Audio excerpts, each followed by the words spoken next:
या बातमीपत्राचे प्रायोजक आहेत डॉक्टर साताळकर यांचा दातांचा दवाखाना, दंतरोग व मुखरोगावरील उपचार व निदानाचे एकमेव ठिकाण। Root canal, digital X-ray, smiling designing, वेडेवाकडे दात सरळ करणे, मशीनद्वारे दात साफ करणे, लहान मुलांच्या दातांवरील सर्व उपचार, आधुनिक सुविधा उपलब्ध। आजच भेट द्या। गाळा number 41, Ambedkar shopping centre, Vinchur road, शिवसृष्टीजवळ, येवला।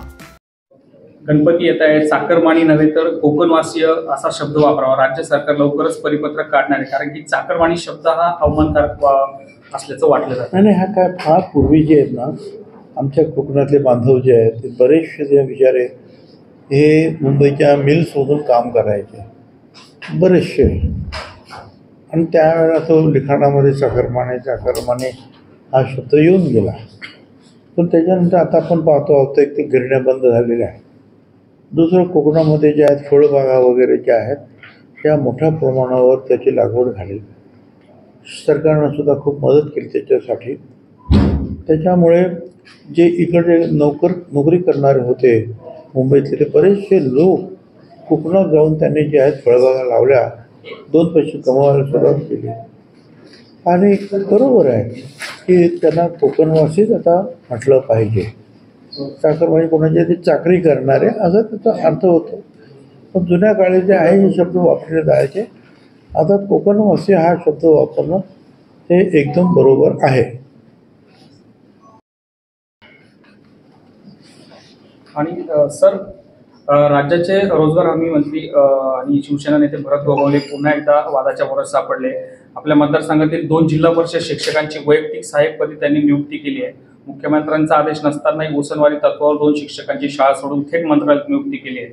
यावर मुख्यमंत्री देवेंद्र फडणवीस यांची परवानगी न घेता झालेल्या उसनवारी तत्वावर नियुक्त्या झालेल्याची चौकशी करून मूळ विभागात त्यांना परत पाठवण्यात येणार आहे। माहीत नाही मला, मुख्यमंत्री पाहतील ना काय, त्यांचं मुख्यमंत्री कार्यालय फार मोठं कार्यालय आहे, आणि ते काय त्याच्यामध्ये जर काही चुकीचं काय असेल आणि काही ऑब्जेक्शन नसेल तर मुख्यमंत्री लक्ष देतील। अध्यक्षपद काढून विखे पाटलांकडे सोपवण्यात आलंय, याबाबत आश्चर्य झालं।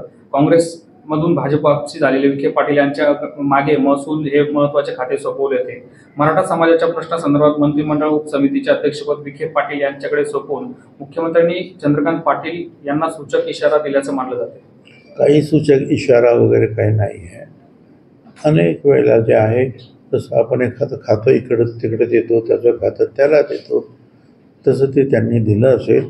आणि हेही खरं आहे की चंद्रकांत पाटलांकडे जे आहे अनेक मोठ्या जबाबदाऱ्या आहेत, शासकीय जबाबदाऱ्या आहेत, त्याहीपेक्षा ज्या आहेत पक्षाच्या जबाबदाऱ्या ज्या आहेत त्यांच्यावर मोठ्या प्रमाणामध्ये आहेत, आणि ते सतत काम करत असतात। त्याच्यामुळे ठीक आहे, बरं ते त्या कमिटीमध्ये आहेतच ना, त्याच्यामुळे त्याच्यावर फार काही त्याच्यावर बोट ठेवण्यासारखं मला काही वाटत नाही। कृषी मूल्य आयोगाचे अध्यक्ष पाशा पटेल यांनी शेतकऱ्यांना सल्ला दिला। तुम्ही काय सांगणार त्याच्यावर? कशाची सोय लावून घ्यायची? नुकसानीची, जे म्हणजे अवकाळी नुकसान होत आहे। हो, पण आता नुकसानीची जर सवय लावून घेतली तर काही दिवसांनी सगळी जे आहे, आणि काही सरकारनं काही मदत केलीच नाही तर शेतीच बंद होऊन जाईल ना। कुठून पैसे आणतील? काय ते काय अब्ज रुपये पडले का त्यांच्या घरी? सारखं नुकसान, आणि जर मदत जर सरकारची जर मिळाली नाही तर शेतीच बंद होईल। आणि हे लक्षात ठेवा की हा देश शेतीप्रधान आहे। आज सुद्धा 64-66% लोक शेती करतात, आणि ते शेती करून एवढं पिकवतात, म्हणून आज एवढ्या 125 कोटीपेक्षा जास्त लोकांना आपण जे धान्य देतो त्यातलं मोठ्या प्रमाणावर धान्य जे आहे, मोठ्या प्रमाणात लोक यांना आपण 1 रुपये, 2 रुपये, 3 रुपये जवळजवळ फुकटच देतो आहे। हे का? त्या शेतकऱ्यांचे उपकार आहेत आपल्यावर। ते जर संपले तर संपलं, मग काय आणखी काय? आणि आज परदेशात सुद्धा आपण एक्सपोर्ट करू शकतो, एवढं शेतकऱ्यांना पिकवलं। तुम्हाला सांगतो, आज काही ठिकाणी जे आहे गोडाऊनमध्ये ठेवायला जागा नाही, एवढं पीक शेतकरी करतात। त्यांना काही घरी बसून संपवून टाकायचं आपल्याला विचार करता येणार नाही, त्यांना मदत करावीच लागेल. भले मग काय प्रयत्न करा. एक वर्षी त्रास होतो, दुसऱ्या वर्षी बरं होईल, तिसऱ्या वर्षी आणखीन काय परत नवीन AI अमुक येते. त्या दिवशी तो मी मीटिंगमध्ये सांगितलं, मी काय म्हणजे नाशिकचे सुद्धा तिकडे हे डॉक्टर्स वगैरे जे आहेत ना ते लावा. हे डॉक्टर्स वगैरे हे पुढे कधी पाऊस पडणार आहे, काय होणार आहे, हे जे डॉक्टर्स जे आहेत ना हे आगाऊ तुम्हाला माहिती देतात. जसं तुमचं जे हवामान खातं आहे ना त्यात पण ते प्रत्येक जिल्ह्यातून 2-3 ठिकाणी असे जर लावले, जास्त लावले तर अधिक लोक जे आहेत तयारीत राहतात की आपल्याला असं होणार आहे, आपल्याला हे करायचं आहे. आणि असे काय ना आता आर्टिफिशियल इंटेलिजन्स निघालं, त्याचासुद्धा आता उपयोग लोक करायला लागले. हे असेल तर काय करावं लागेल, ते असेल तर काय करावं लागेल. आणि त्याच्यासाठी जे शेतकऱ्यांचं जास्तीत जास्त शिक्षण व्हावं पण खूप सरकारनं प्रयत्नसुद्धा सुरू केलेले आहे. अख्खं जग ह्या सगळ्या ज्या आहेत ज्याला ग्लोबल वॉर्मिंग म्हणतो त्याच्यामध्ये सापडलं आहे. तर त्याच्यातून मार्ग काढायचं काम सुरूच आहे ना जगामध्ये. आणि जगामध्ये जर मार्ग काढायचं काम सुरू आहे तर आपण सुद्धा काढले पाहिजे. एक लक्षात घ्या, आज अमेरिकेमध्ये सुद्धा ते भले गॅट करारामध्ये काही जरी म्हणत असले तरी अमेरिका शेतकऱ्यांना मोठ्या प्रमाणावर सबसिडी देते, मोठ्या प्रमाणावर अन्नधान्याचे निर्माण ते करतात. शेतकऱ्यांना फार मोठे. आपण काय देतो त्या मानाने? अडचणीत आलो तर आपण मदत करतो, आणखी काय करतो आता आपण? साहेब आता पुन्हा पहिल्या प्रश्नाकडे येऊया. कोकणातील साखरवाणी नाही म्हणूया आपण, आता कोकणवासी कोकणाकडे निघाले, मात्र खड्ड्यांचं साम्राज्य तसं. हे खरं आहे ते की म्हणजे आज जवळजवळ 15 वर्षापासून जे आहे हा मुंबई गोवा रस्ता हा करण्याचं काम सुरू आहे.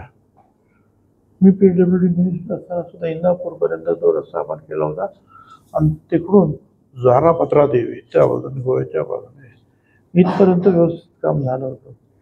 त्याच्यानंतर मग त्या काय ते कॉन्ट्रॅक्ट लोकांच्या अडचणी अमुक तमुक मग मध्ये गडकरी साहेबांनी सुद्धा 2014च्या अगोदर सगळीकडे नारळ फोडले सांगितलं. सगळी पुलं जे आहेत त्या रस्त्यावर मी ताबडतोब मी करतो आणि असं पण जोरात काम सुरू झालं होतं. पण मग का असं होतं आहे, काय अडचण होत आहेत? कदाचित खूप पाऊस आहे हे त्याचं कारण आहे का, खाली लाल माती आहे आणि त्याचा काही परिणाम होतो आहे का, काही सांगता येत नाही. परंतु ते माझं सुद्धा आता बरेच वर्ष काही संपर्क राहिलेले नाही खात्याबरोबर, काही कल्पना नाही. पण ते खड्डे बुजवावे लागतील, काहीतरी मार्ग काढावा लागेल. पुन्हा खड्ड्यांच्याच प्रश्नावर येऊया. मुंबईमध्ये लवकरात लवकर खड्डे बुजवा, BMC आयुक्तांचे आदेश आलेले आहेत. महानगर क्षेत्रात खड्ड्याचे प्रश्न गंभीर झाले. भिवंडीत रस्त्यावरील खड्ड्यामध्ये एका डॉक्टरचा पण जीव गेल्याचं आहे. हे खड्डे जेव्हा करतात त्यावेळेला अनेक वेळेला तुमच्या मोटर बाईक्स आहेत त्या स्कीड होतात, त्याच्यामुळे लोक मरतात बिचारे, अडचणी होतात, ट्रॅफिक जाम होते आहे, सगळ्या गोष्टी होत आहेत. तर खड्डे बुजवायला तर सुरुवात झालेली आहे. ज्या वेळेला प्रचंड पाऊस असतो त्यावेळेला डांबराचं काम करता येत नाही. डांबर आणि पाणी यांची दुश्मनी आहे, ते सुकावं लागतं. पण एक आहे की लोक त्रस्त आहे या खड्ड्यांमुळे, ते मान्य करायला पाहिजे. आणि जे काही अधिकारी आहेत, पोलीस कमिशनर असतील किंवा आणखीन काय कोणी असतील, कलेक्टर कोणी असतील, त्यांनी हे आव्हान स्वीकारायला पाहिजे आणि लवकरात लवकर खड्डे बुजवले पाहिजे आणि कोकणवासियांना त्यातून सुटका दिली पाहिजे. पुन्हा पालकमंत्री पदावरून बऱ्याच चर्चा वादांग उठले. अजित पवारांचं आपलं काही बोलणं झालंय, काही माध्यमांमध्ये सुनावल्याच्या बातम्या आल्या?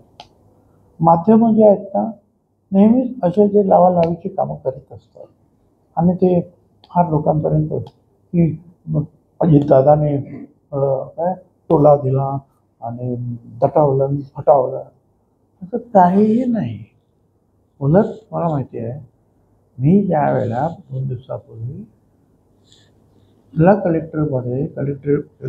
कलेक्टर कचेरीमध्ये मीटिंग घेतली, दुसऱ्या दिवशी दादांनी तेच सांगितलं की त्यांनी काम केलेलं आहे 2 कुंभमेळ्यामध्ये. नाशिकचे आहेत, मंत्री आहेत, त्यांना अधिकार आहे, अडचण काय आहे असं ठामपणे सांगितलं.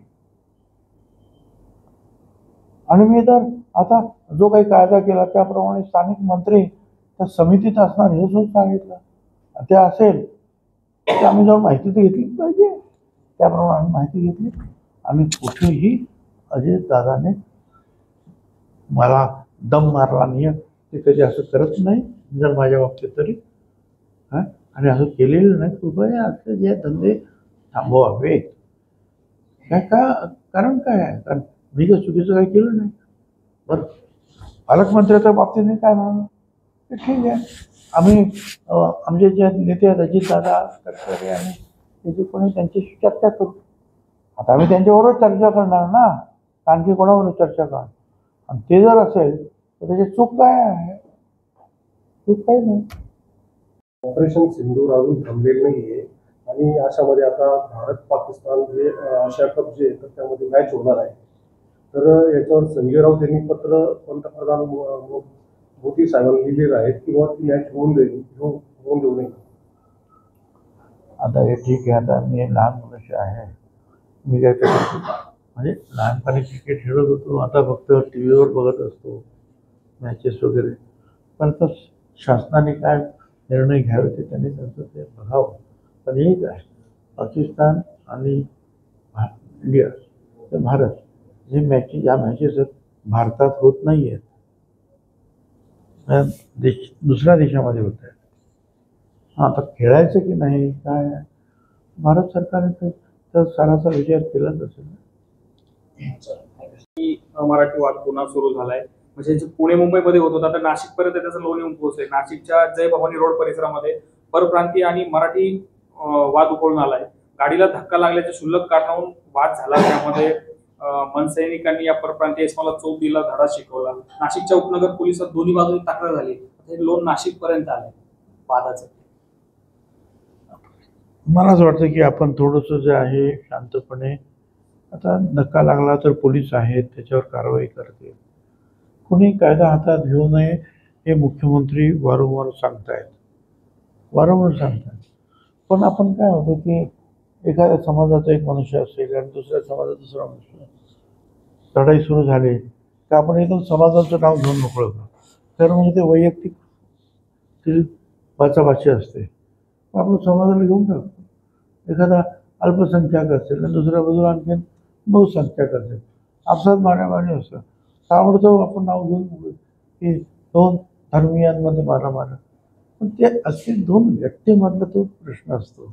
कोणी धक्का लावला, कोणी गाडीला ठोकर दिली, कोणा काय.